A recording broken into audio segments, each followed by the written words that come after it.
Cheaper than our producer's underage sister. Edgier than the stuff shown on late night television. Newer than Kim Kardashian's ex. Live from Orlando, it's Crazy Train Radio.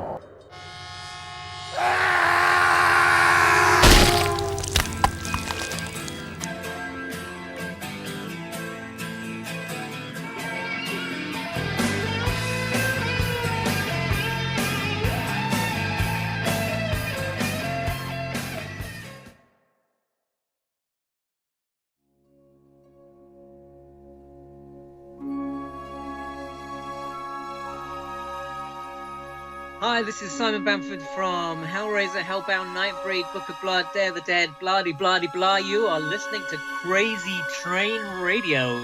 Enjoy. Your suffering will be legendary, even in hell.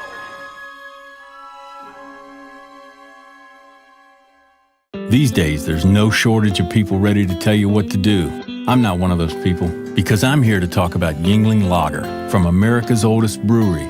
A company that was told what to do several times over and generally ignored the advice.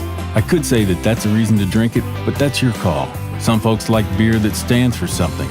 Others like beer that tastes like something. If you're looking for taste, look for the rich amber color of Yuengling Lager. It's a sign of a well-crafted, distinctly satisfying lager. If you want a beer that stands for something, consider the beer that stood for something since 1829. For 6 generations, Yuengling has chosen brewing right over brewing big, every time. Yuengling just stands for beer, says something about Yuengling Lager and the people who drink it. I won't tell you what to drink, but think about it. We've survived for 185 years because we make darn good beer. Yuengling, American-owned, family-operated. DG Yuengling & Son, Pottsville, Pennsylvania. Please enjoy responsibly.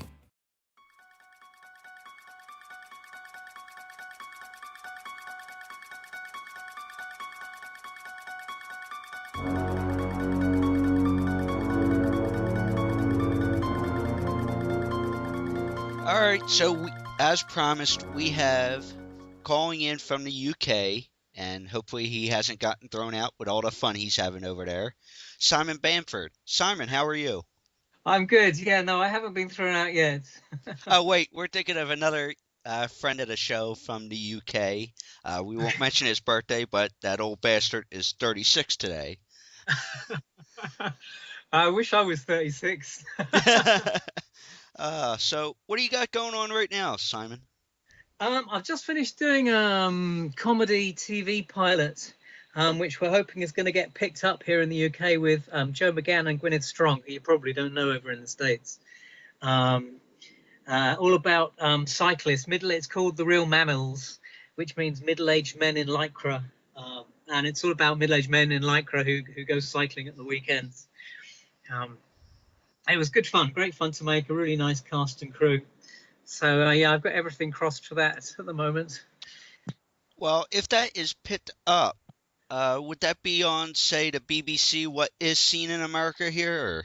Yeah, I mean, it depends. If it gets picked up by the BBC, which is probably the best station for it, it would depend if they then sell it over to America. I think they sell the programs over there. That it'll depend whether they think it's kind of it'll work over there. Mind you, if Downton Abbey works over there and it seems to go down a storm, I'm sure this will go down well as well. Well, if you're saying talking of TV, we just had the new Doctor Who last night. That starts here. I don't know if you had that over there. Yes, we have Doctor Who over here. But if you're talking comedy, but you also mentioned the other show now, Downton Abbey, yeah. Would you say it's closer to Downton Abbey or say comedy with Benny Hill? It's not Benny Hill, no. Sadly, the days of Benny Hill over here are kind of long gone. Yeah, I would prove it's a kind of odd combination of those two, but I would say it's closer to Downton Abbey. It's very slow. The whole style of the piece was the kind of Scandinavian style of filming. So rather than lots of cutting in, it was filmed in one shot with a tracking camera, which is a nice way of doing it. And then there were lots of time to actually get to know the characters. It was good. It was a very good script. Okay, so when would you possibly know about that project, whether it's picked up and all the business side of things? Hopefully in the next month or two. They finished the edit on it about 2 weeks ago. So yeah, I'm hoping in the next month or two we should know what's going to happen with it. I play a grumpy old bastard, so it's a really nice character to get my teeth into. Yeah, and if it gets picked up and made, I'll be playing an owner of a cycle shop who hates cyclists. Wow. Speaking of grumpy bastards, and I know you will let us know if that project is picked up for sure, Simon. But Yep. like I said, speaking of grumpy bastards, most people, at least in the States anyway, are familiar with Hellraiser. However, you've done over in the UK stage, TV, and film all over the place. Uh, Yep. but I want to get into which I found interesting, that you've had a connection with Clive Barker, and you mentioned to me yesterday that you were listening to a short interview we did with your co-star Doug. Yep. Uh, Doug and Clive and I have known each other. Well, Doug's known Clive for a long, long time. They were at school together, but I met them. I was at drama school in North London in the late 70s, early 80s, and Doug and Clive and the film director Oliver Parker were all running a fringe theatre company in North London. And they came to see a production of King Lear that I was doing at drama school, and invited me to join the company when I graduated. So I've known them since then. I mean, they were all unemployed. This was a fringe theatre company, and they were all kind of unemployed. It was profit share, but even in those days, Clive's attention to detail was wonderful. So most of the profit went into making the staging as high quality as it could be, and the props and the special effects. So yeah, we did productions. Clive wrote some plays, Frankenstein in Love, Paradise Street, which is about a street in Liverpool where he comes from, and Queen Victoria, I think, coming back to visit. The Secret Life of Cartoons, which was kind of early stage version of Who Framed Roger Rabbit, that actually went on to be in the West End here in the UK. But it was kind of probably 5-6 years before Roger Rabbit, but it was certainly the same idea. And Doug Bradley, Pinhead, was playing a cartoon rabbit, basically Bugs Bunny, although they couldn't call it that for copyright reasons. So it's hard to imagine Pinhead as Bugs Bunny, but he was very good. He was very good. That actually is is there any video of that? Because that actually sounds like it could be, just getting to know Doug a little bit and talking to him off air. It's, I could see that. Most people might not be able to picture that combination, but it seems like just, talking to the guy and how intelligent he is, and I could see that working for some reason. Yeah, it was sharp. To do that kind of sharp,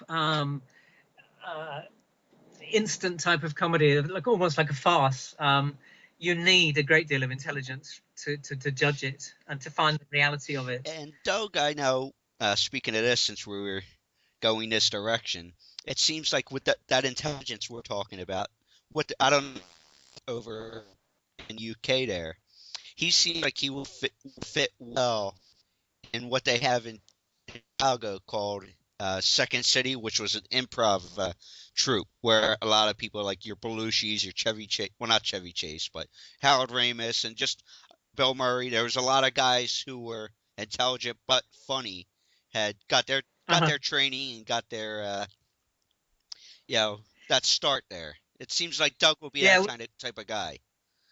Yeah, he's we had a similar program here in the UK. It always terrified the life out of me. The idea that you could be doing kind of live TV without any script. And I always wondered a little bit how much pre-warning they had of topics and things. I mean, it seemed like it was completely off the cuff. Yeah, Doug will be great at that. We get on very well. We have a strange relationship now, Doug, and Barbie Wild and Nick Vince, the other two Cenobites from Hellraiser, we meet up at airports and we fly off to conventions in Germany or the States or Australia. We're going to next year. And we get on like a house on fire, but we don't really socialize outside of those. So we have a kind of odd relationship with each other now. But yeah, we get on very well. Doug lives in the States now. Yeah, so. we know he's in the Western PA, Pittsburgh area, but That's right. Yeah. Well, because I'll let the fans know, we are currently speaking on Skype, and even though they're not a sponsor, bastards, with the technology that you have today compared to, say, when you guys started working together before Hellraiser, but especially in the late 80s, early 90s there, email, Skype, just different things that we have in 2014 here. Don't you find that a little odd that everybody that you've worked with and have good, successful relationships with, do you find that weird that you don't communicate more?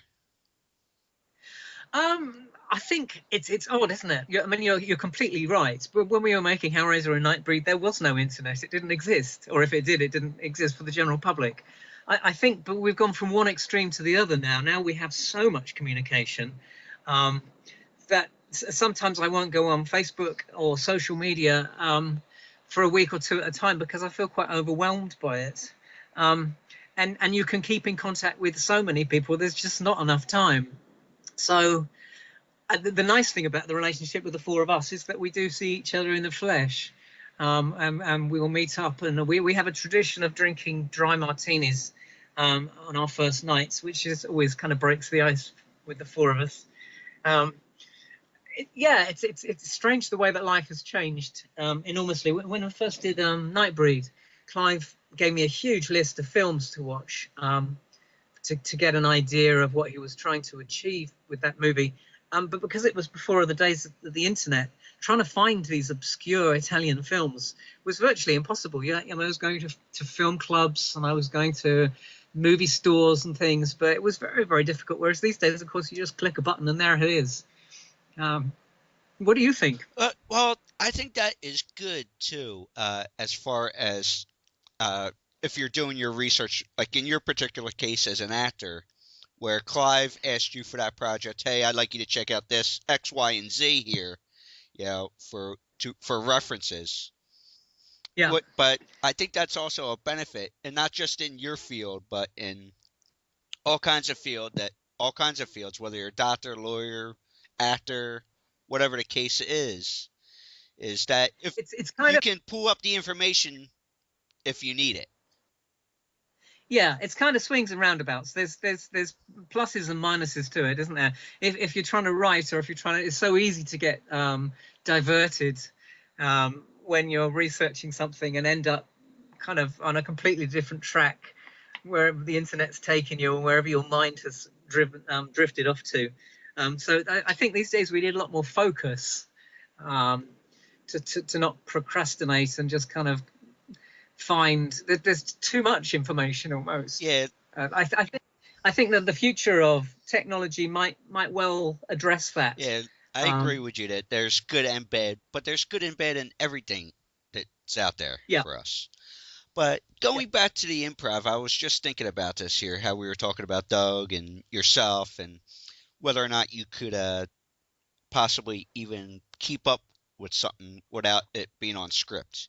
Are you a guy, because I've heard other actors talk about it with their career, are you particularly a guy that whatever's on the script is gospel, or are you one to, once you're involved with a project, hey, why don't we go this direction or that direction, depending on what type of project it is?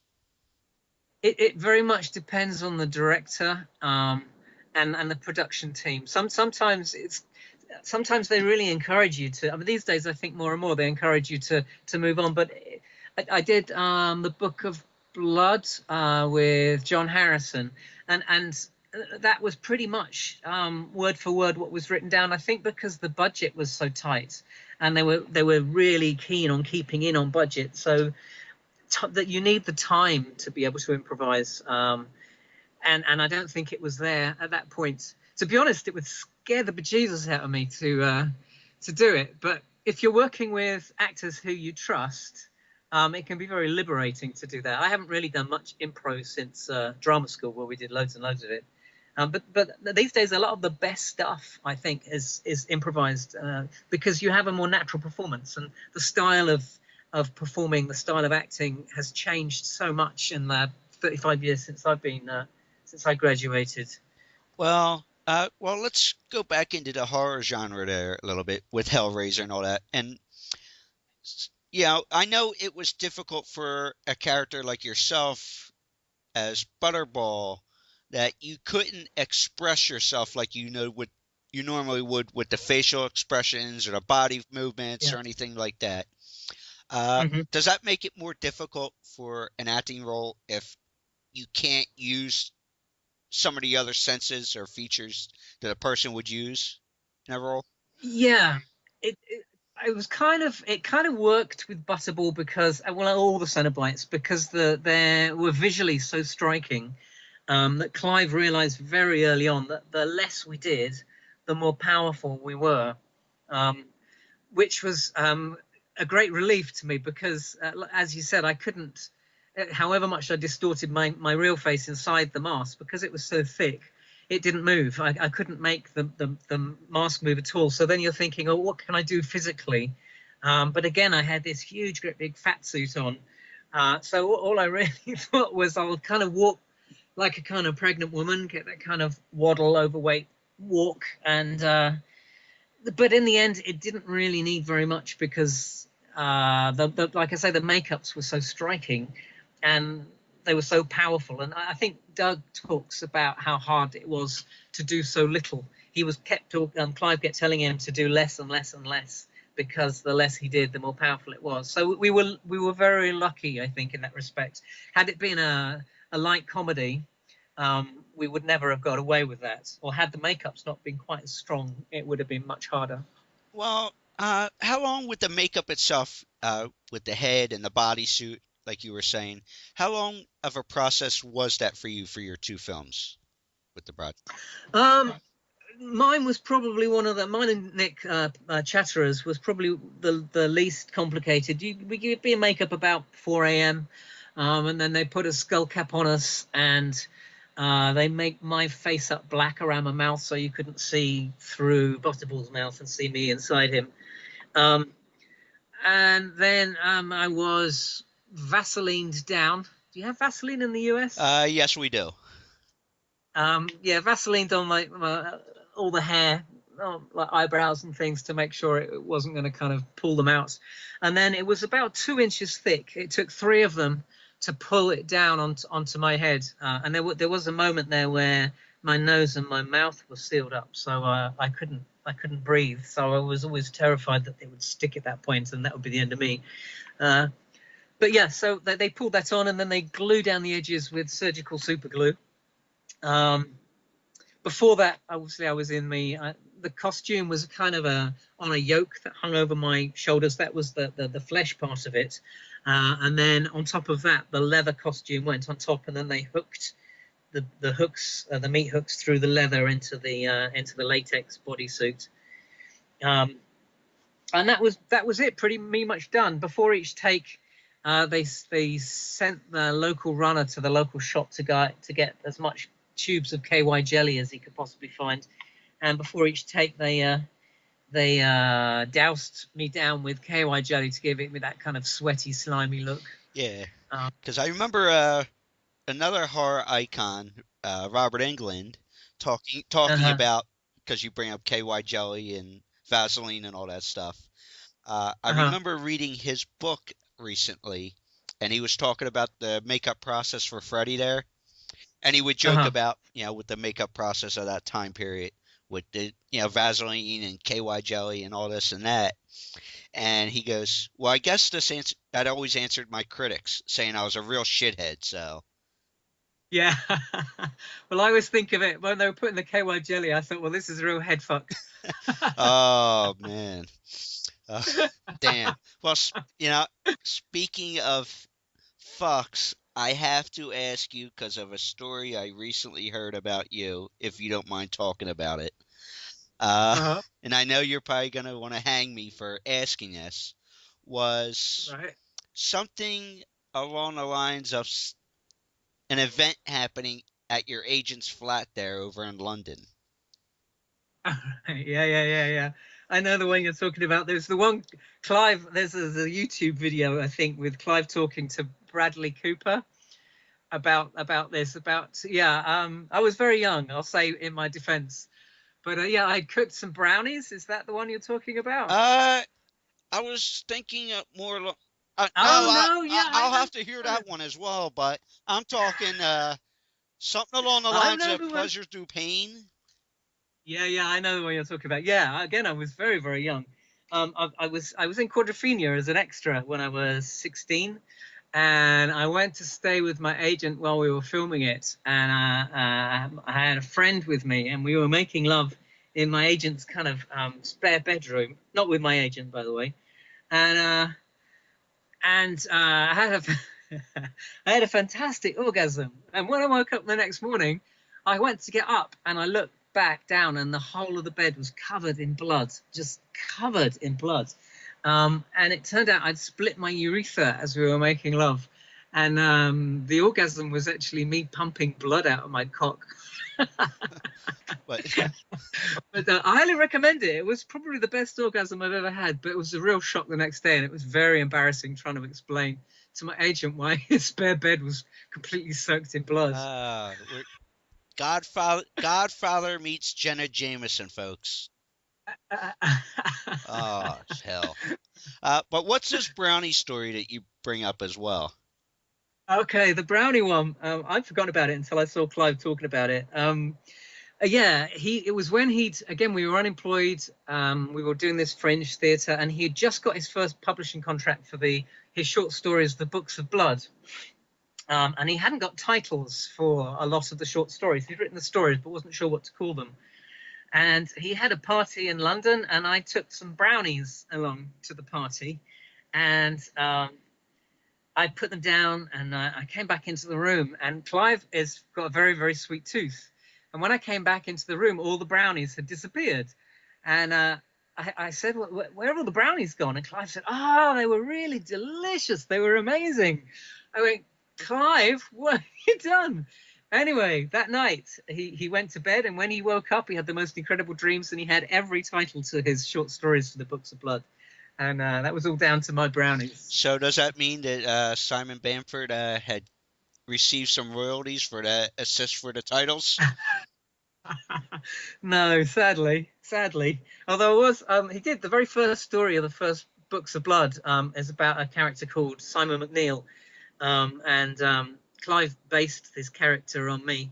So in his first edition, first book, it says he signed it to Simon the McNeill boy par excellence, which is kind of a mixed blessing because the character is a real fraud. He pretends that he can speak with the spirits and he can't. So what Clive was saying about me, I don't know, I quite know. But the nice thing was when they made the film, sadly, by which time I was in my 40s, they did give me a small cameo. They didn't give me the lead role, which is what I should have been playing because I wasn't 19 anymore. I was 49. But I did get a cameo in it. Well, so. I'm sure, or I hope at least, that you had passed along the recipe for the special brownies. I mean, the regular brownies that you let Clive eat. Yeah. I haven't made brownies like that for a long time. No, we're not, saying anything about your baking skills, Simon. We're just saying we hope you passed along the recipe at least if it helped with creativity, the sweet tooth. Yeah, I'm sure I could pass that. He's never asked me for the recipe. He probably makes his own brownies these days. Or with the royalties from all the projects he's done over the years, pay somebody to bake for him. But yeah. But again, we're not accusing Clive of anything. We know nothing, folks. No, absolutely. No, we do not want to hear about the next couple days, Mr. Barker getting arrested for anything over in the UK or wherever he is at this time. For a sweet tooth addiction, yeah. He He brought it up. He put it on YouTube. Yeah. I think it was at Comic-Con he was talking to Bradley Cooper about it, and he named and shamed me as well. So Yeah. there you go. You could see that nowadays on TMZ. Arrested for sweet Right. tooth. Yeah. Yeah, the dental conventions all over the US will Yeah, be be protesting. campaigning. Yeah, that's right. Oh shit. Yeah, you get dentists everywhere. Herbie the Tooth or whatever you see on the Rudolph show every year protesting, leading a charge. Oh hell. Well, with a lot of the projects that you work with, how is working with a budget, would you say? Is it difficult or is it strict, or can you talk about working with a budget at all? The very first, I mean, the first time I became aware of the budgets was on the Hellraisers, to be honest, Hellraiser, and then even more so on Nightbreed, because in those days it took such a long time to film it. I mean, you'd set up the shot and then you'd film it and then you go away for an hour while they turned everything around and relit it, and then you go back and reshoot the same scene and then you go away for another hour. I mean, these days it's much faster, but you know, every hour was costing tens of thousands, if not hundreds, tens of thousands of pounds. So the concentration and the intensity of everybody on sets, that was really my experience of as an actor's experience with the budget is you have to be able to deliver. You don't screw up. You get everything right first take if you can do it. And just the pressure that everybody is under is it's surprising once you go on set. It always makes me laugh when you see these fantastic making of videos and special features, and everybody seems to be having a laugh and having a good time. And I've only ever worked on one project that was that relaxed. Everything else has had this pressure of the budget hanging over it the whole time, and time is money.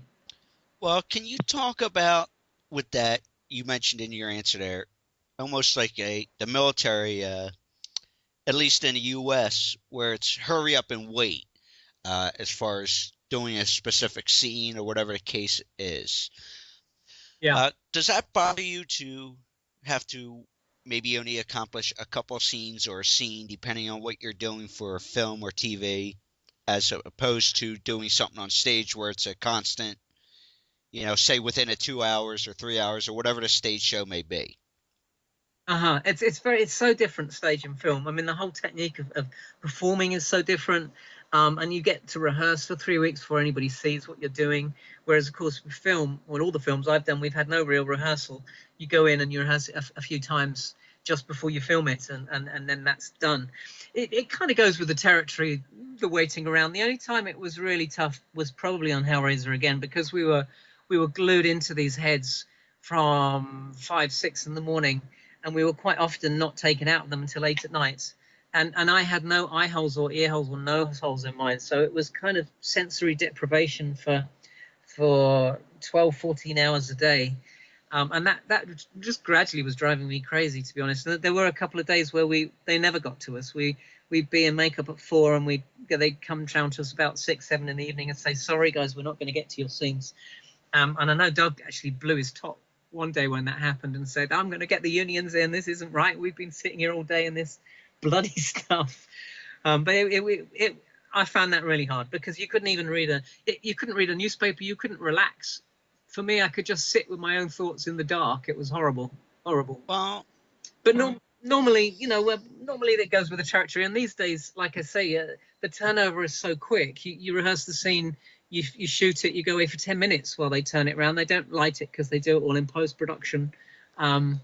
It's just so much faster. Well, what about, like, as far as like you were saying there, in costume, even the aspect of being able to socialize during the downtime, or even eat and do normal things while you're waiting to kill that time? Yeah, I mean, they were very worried that if we ate any greasy food, it would melt the glue that was sticking this stuff to our faces. So we'd smell the catering wagon and all this lovely bacon and eggs and stuff in the morning, and they'd say, "Oh no, you can't have any of that." And we'd have straws with orange juice. I can't quite remember how I went to the loo. I think somebody must have just taken me, and I haven't got a clue how I did that, because I couldn't see. I must have had to do it by braille, kind of feeling it. Terrible at the time. Yeah, it was not a good experience. I can't remember what the original question was. Sorry, my brain's gone on a tangent. No, that pretty much answered it in terms of being able to do other things while you were within yourself Yeah, there. But Clive did come. I remember one day I actually broke down and cried inside the makeup, and nobody noticed at all. And I thought, well, it was kind of poetic justice to Clive's dialogue. It's no crying; it's a waste of good suffering. Um, but Clive did know what we were going through. He did come in one day with a bottle of Jack Daniels and 4 straws, and we sat there getting generally sloshed. sounds like our kind of guy, you know. Yeah. These days he probably wouldn't be allowed to, but yeah, then back in the 80s that was all right. Folks, he was coming with soda. It was not Jack Daniels. Was it Jack Daniels or No, brownies? it was soda and sweets. You know, let's remember this now. Hell. You know, yeah, as you can tell, things will go downhill very quickly here with us, folks. Hell. Now I can't even remember what I was going to ask next. Oh, you know what? Yeah, now, yeah, I got it. You know, well, what were you? Can you compare stuff that you do in the UK, whether it's the stage or the TV that you mentioned when we first started talking, compared to doing things that might be seen in the US or in other parts of the world now with the technology of film and all that? I mean, you don't really. I'm not aware of generally making anything specifically for a market.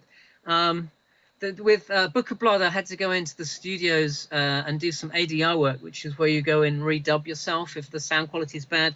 But for this wasn't for that sound quality. It was because my character swore a lot in that, and they were contractually obliged to do a version of a horror film, which surprises me for the airlines. Surprises me because I've never seen a kind of full horror film on an airline, but I had to do it anyway. I had to go in and redub myself. So every time I swore, I had to think of something that was similar to swearing but not swearing, and then try and sync my dialogue to look like I was saying these other words. It was easier than it sounds. Yeah. But the whole ADR stuff is quite interesting. Redubbing yourself and going in. I always thought it'd be quite hard to do, but I actually found it quite easy. Well, have you actually ever done voice work other than a redubbing of yourself, whether it's animation or you looking to do something like that? I did an animation a couple of years ago called Jericho, and I was playing a character called Commander Elgin. And that was quite fun. They actually recorded the voices first, and then animated to the voices, and the other actors weren't there. So that was a whole different technique, really, going in and kind of imagining what the other actors might be saying and how they might be saying it, and then recording my stuff on my own. It was good. I'd love to do more of that, actually. I haven't seen the finished. I don't know if they've finished animating it yet. It takes a long time, that stuff. It was called Jericho. I can't remember. Yeah, it was fun.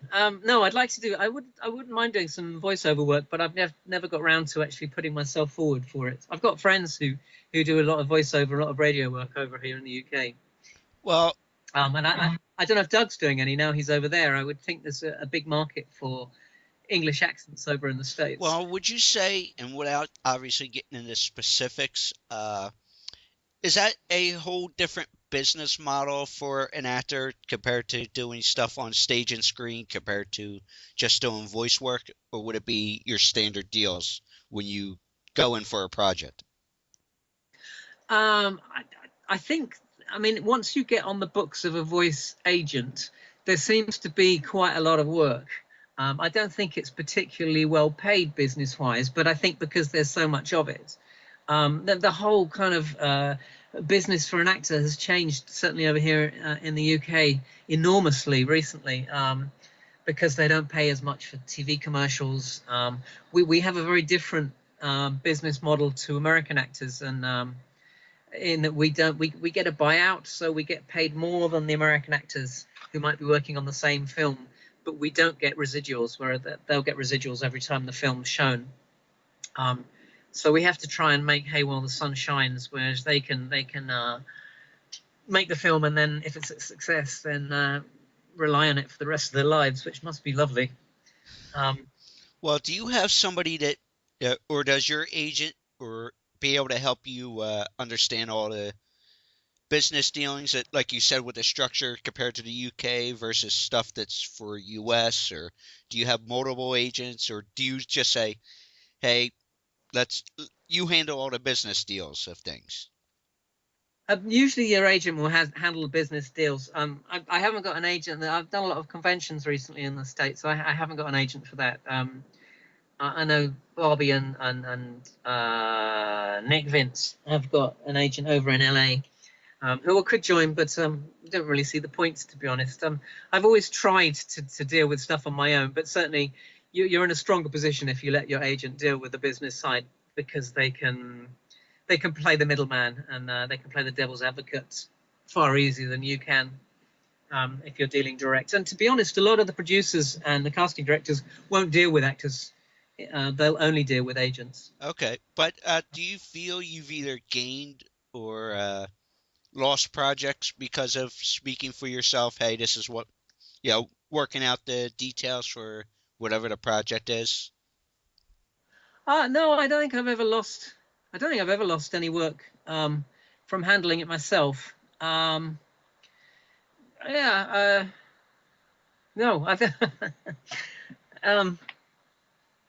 no, I don't think I have.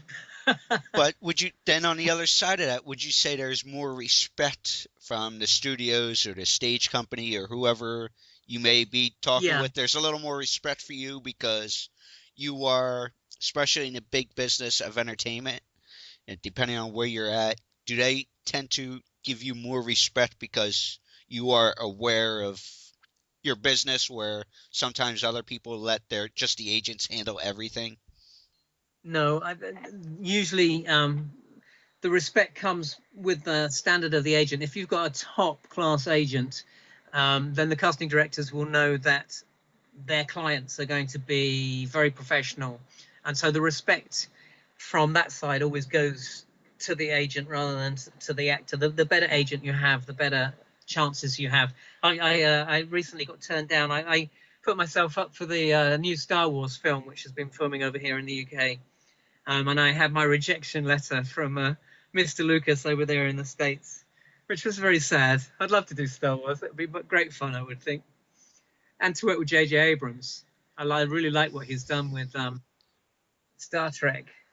Yeah, but don't you think there would still be some sort of respect in terms of that if you're hired for something, like you said, you were talking about wanting to go for Star Wars there, that if you were hired because there's going to be a couple more films besides this one, if you're hired to do the job, that you're going to come to work and be prepared and you're going to be a professional no matter what.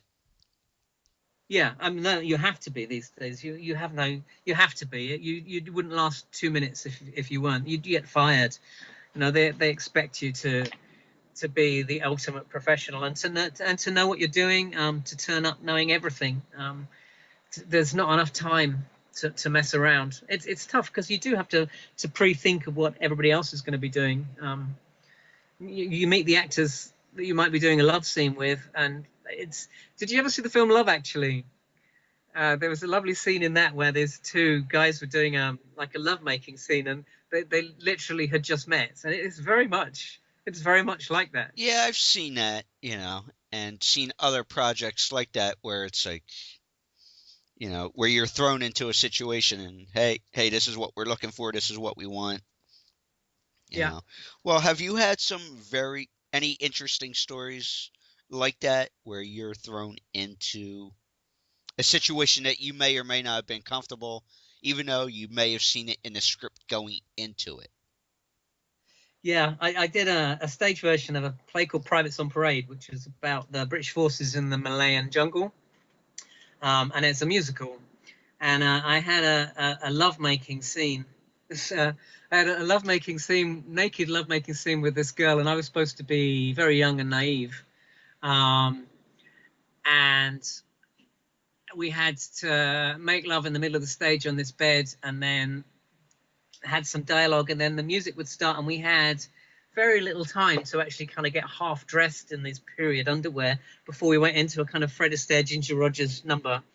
But the whole idea, we'd rehearse it obviously dressed, but when it came to actually the first time of the dress rehearsal, having to undress and kind of, it's kind of odd experience and kind of apologizing. I think me and the actress doing it, actually, we got together a couple of times before we did it with anybody else. We got together privately and just kind of stripped off and did it on our own, just so that we were comfortable with each other. It's a very odd thing to do, but strange enough, within a week you don't even notice that you're naked and you're doing stuff like that. It's very odd. I had a lovely scene because the character was so naive. Her character being beaten up, and I had these lines, these bruises, do they still hurt? And we've been playing this for a couple of months, and suddenly I started getting enormous laughs, and I couldn't work out why I was getting laughs from this line. And it was because I was looking at her nipples and saying, these bruises, do they still hurt? Because the character was so naive, they assumed that I was thinking they were bruises. Oh, jeez. well, that brings up a good point with, I had a follow-up for that, but I want to ask you this first. Do you find it difficult when you're doing stuff on stage like that, to lose, or is it very easy to lose track with focusing on the lines because of the crowd reaction, whether you have one or you don't, or the wrong reaction? Yeah, you quite often, you're so automated into doing it that you're very, very, especially in a comedy, you're very attuned to what the audience is doing, and you're very, very focused on whether you get a reaction or a laugh or the right reaction from the audience. Also, I did Little Shop of Horrors here in the UK for 6 months, and after 3 months my brain started playing up and saying, no, I'm not going to remember these lines anymore. And I've been doing it for 3 months, but it was saying nope. And I'd be in the middle of a song, and suddenly the lines would just disappear, and I'd have to la la la along, which was really embarrassing. But I think my brain was saying, no, I'm really bored of repeating this same dialogue time in, time out.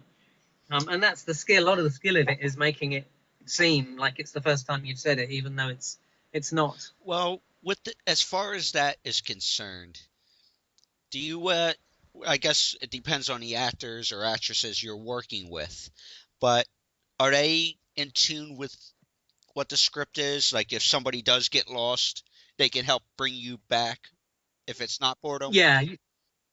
Usually that's the case. I remember one of the first jobs I did. I did David Copperfield, a young David Copperfield, when I was playing David Copperfield, and we'd had a very short rehearsal period, but I was kind of so fresh and out of drama school that I knew every line, I knew everybody else's lines, and we got to our first night, and pretty much everybody dried, but bar me, and because I knew it back to front, I could help everybody out. No, people are very good at bringing you back or saying your line in reverse for you, or we help each other out.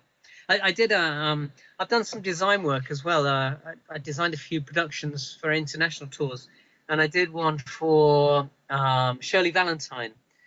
We went all over the world with it, and I had such a feeling for the poor actress who basically is alone on stage for the whole 2 hours, because that was her big thing, that if she dried, there was nobody else to help her. But she never did. But obviously it must be a terrifying thing to do a one-person show and to dry. I think she used to have stuff written. She knew where her danger points were, where the change of thought was, which is quite often the time where you will lose your thread. And she'd have, like, on a cup, bottom of a cup, she'd have something written down so she could look it up if necessary. It's a tough one, but people are very good. No, the actors are great. Actors are lovely to work with, because you do have to get to know each other really well and really quickly, and they're a lovely breed of people. Well, you mentioned it. I'm going to have to wrap up. I think we're going to have to do a part 2 of this. But my final question at least for part one here, would be for you, Simon, is because you mentioned both doing conventions and the TV project you're waiting to hear back on coming up, hopefully within a month or so. Is there any kind of other things like any conventions you're coming to in the U.S. or worldwide, or anything that you want the fans to know about currently? Yep. I think it's the third week in October. I'm at Epic Con in Dayton, Ohio. And then next year I'm doing Days of the Dead in Atlanta in February. And then over to Australia in September with a horror convention there. I can't remember the name of it, but yeah, those are the ones at the moment that I'm booked up for. Hoping to start filming a film called The Fourth Reich, which is a Nazi zombie movie that's been on the cards for a long, long time with Tom Savini and Doug Bradley. But it's been on the cards for a long time, so whether it happens or not, I don't know. Watch this space. Yeah, I'll tell you what, that Tom Savini's a hell of a makeup artist and just creative guy in general. Yeah. So that should be a fun project to work with. We know the one in Atlanta is usually a high-class convention down there and good people down there. Oh well, I won't fit in on that one then. Well, the beer and the food is good in Atlanta, at least, So you'll enjoy that. Oh hell! But don't forget you could check him out on not social media, but his regular website, simonbramford.com, and follow his Twitter and all that other fun stuff that he says a lot dirty and raunchy things on. I'm just kidding, relax, just like the brownies and the soda, it's the same type of concept. But yeah, I'm on Twitter at Simon Bamford, and Facebook is Simon Bamford 2, as far as I know. The real Simon Bamford. No, just Simon Bamford. Because now that we say that, it'll be some fake and phony going, what the that ain't Simon, Hey, no, on Facebook, about 5 years ago, I actually contacted every other person on Facebook called Simon Bamford to apologize for kind of monopolizing the name a little bit. Yeah, you bastard, you. But yeah, I think we're gonna have to go for a part 2 if you're good with this for to go in depth with stage and the different things with because we have a couple people who are like guest co-hosts and stuff from the UK, and I think we can really go in depth there about the difference